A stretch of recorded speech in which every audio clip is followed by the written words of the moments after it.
21শে April 2025 ইংরাজি রোজ সোমবার সকাল 10টায় আমলাবাড়ি মাধ্যমিক বিদ্যালয়ে অভিভাবক সমাবেশ অনুষ্ঠিত হয়। উক্ত অভিভাবক সমাবেশে সভাপতিত্ব করেন মোহাম্মদ শফিকুল ইসলাম। সভাপতি আমলাবাড়ি মাধ্যমিক বিদ্যালয় সুশিক্ষায় সুশিক্ষিত করে শিক্ষকরাই মানুষ করে আপনাদের কাছে পাঠিয়ে দেন। তাহলে শিক্ষকদের পাশাপাশি আমাদের অভিভাবকদের দায়িত্ব যে আমার ছেলে স্কুলে যায় আসে, বাবা আজকে কি লেখাপড়া করলে, আজকে কোন স্যারের কোন ক্লাস ছিল, মিনিমাম এইটুকু খোঁজ খবর যদি আমরা প্রতিদিন নিতে পারি তাহলে আমাদের ছেলেরা কিন্তু তাদের পথ থেকে হারাবে না। প্রিয় উপস্থিতি, আমরা বিশ্বাস করি বর্তমান যুগ, আমরা যখন 1995 সালে সর্বপ্রথম এই আমলাবাড়ি মাধ্যমিক বিদ্যালয়ে আমার বাড়ির পাশের একজন প্রথম যখন স্কুল শুরু হয় মাধ্যমিক অর্থাৎ ক্লাস 8 পর্যন্ত 1995 সালে আমাদের ব্যাচ থেকেই মাধ্যমিক পর্যায়ে স্কুল উত্তীর্ণ হয়। সে সময় আমরা 17 জন ছাত্র পরীক্ষা দিয়েছিলাম এই স্কুলের মাধ্যমে, 17 জন কৃতকার্য হয়েছিলাম। প্রিয় উপস্থিতি, সেই সময় শিক্ষকদের দুই একজন শিক্ষকদের কথা না বললেই নয়। আমার স্বর্গীয় শিক্ষক বাবু বলরাম, উনি জানিপুর থাকতেন, জানিপুর বাঁচতে শিখা ওই মাঠের মধ্যে ঘর করেছিলেন, একটি ভাঙা বাইসাইকেল ছিল। শিক্ষকদেরকে সে নিজের ছেলের থেকেও বেশি ভালোবাসত। এ সময় আরো উপস্থিত ছিলেন অত্র বিদ্যালয়ের শিক্ষক মন্ডলী ও অভিভাবক মন্ডলী সহ ছাত্রছাত্রী উপস্থিত ছিলেন। আমলাবাড়ি মাধ্যমিক বিদ্যালয়ের সহকারী শিক্ষক মোহাম্মদ মাহমুদ উল্লাহ বলেন, মনে করে যে আমার সন্তান এত শিক্ষা লাভ করে লাভ, আমি গরিব মানুষ, আমার সন্তান তো চাকরি পাবে না, আমার তো টাকা নাই, আমার সন্তান কিভাবে চাকরি করবে। যদি কোনো সন্তান আপনি দেখেন যে যারা মেধা অর্জন করেছে সেই রকম আপনার গ্রামে, পার্শ্ববর্তী গ্রামে বা আপনার ইউনিয়নে বা আপনার থানার মধ্যে এমন একটা ছেলে আছে যে সে বেকারত্ব জীবনযাপন করছে। সহকারী শিক্ষক রফিকুল ইসলাম বলেন, শুনছি খোকসা থানার মধ্যে ভালো রেজাল্ট হতো, যে কোনো কারণে অভিভাবকদের অবহেলা হোক, শিক্ষকদের কারণে হোক, পারিপার্শ্বিকতার জন্য হোক, আমাদের রেজাল্ট আগের মতো হচ্ছে না। তো এজন্য শুধু শিক্ষকরা দায়ী নয়, শিক্ষকদের ঘাড়ে এই দায়িত্বটা দিলে হবে না।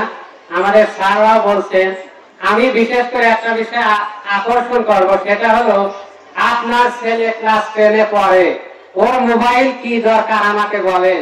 অতিথি হিসাবে উপস্থিত ছিলেন হাফেজ মুর্শিদ আলম। আমলাবাড়ি মাধ্যমিক বিদ্যালয়ের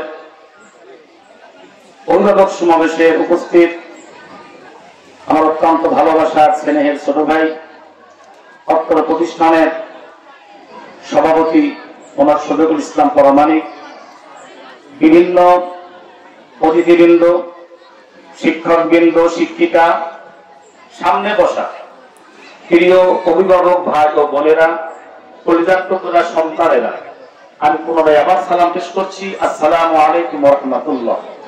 অন্য ধর্মদের প্রতি আমার আন্তরিক ভালোবাসা।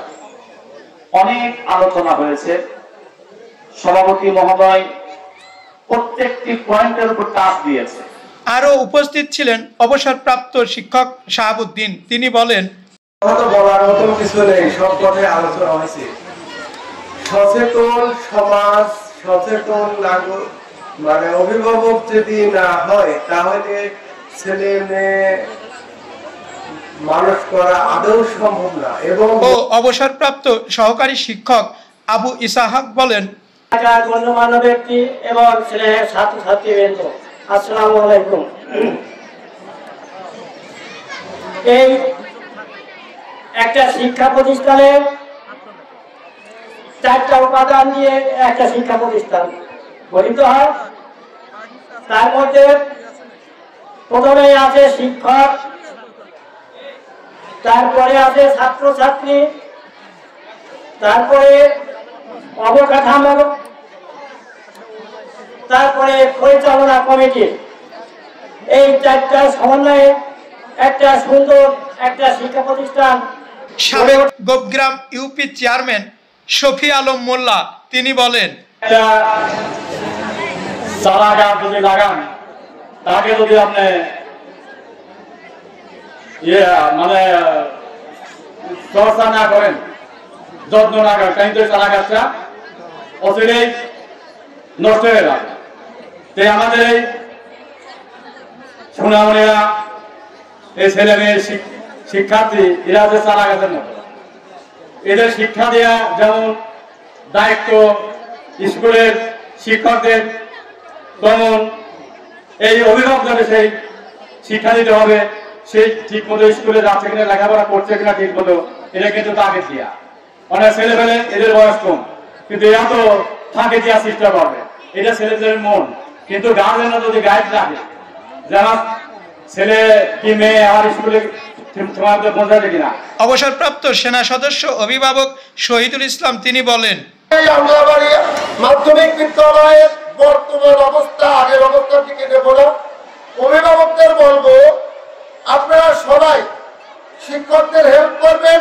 শিক্ষকদের বলবো, আপনারা অভিভাবকদের যখন পারেন সভাপতির মাধ্যম দিয়ে হলেও আলোচনা সমালোচনার মাধ্যমে, যদি সন্তান মানুষ না হয়, আপনি সালাম পাচ্ছেন না, বাপ মা তার প্রাপ্য অধিকার পাচ্ছে না, জাতি একজন ভালো নাগরিক পাচ্ছে না। পরিশেষে আমলাবাড়ি মাধ্যমিক বিদ্যালয়ের ভারপ্রাপ্ত প্রধান শিক্ষক নারায়ণ চন্দ্র চক্রবর্তী তিনি সকল অভিভাবক এবং ছাত্রছাত্রীদের উদ্দেশ্যে বলেন, 6 ঘন্টা কিন্তু আমাদের কাছে থাকে, আর 18 ঘন্টা থাকে আপনাদের কাছে।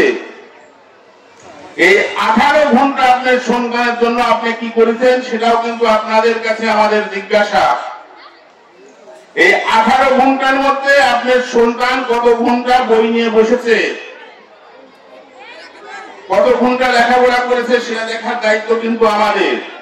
যদি আপনার সন্তান, আমি এর কথাও দিচ্ছি, যদি আপনার সন্তান বাড়িতে পড়তে না চায়, আমাদের যে কোনো শিক্ষকের কাছে আপনারা ফোন দিবেন, আমার শিক্ষক হোক আমি নিজে হোক আপনার বাড়িতে সঙ্গে সঙ্গে পৌঁছায় যাব।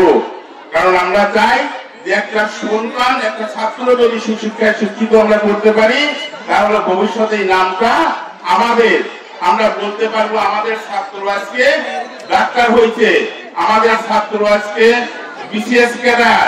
আমলাবাড়ি মাধ্যমিক বিদ্যালয় চত্বর থেকে মোহাম্মদ হাফিজুল ইসলাম বকুল, বিটিভি নিউজ, খোকসা, কুষ্টিয়া।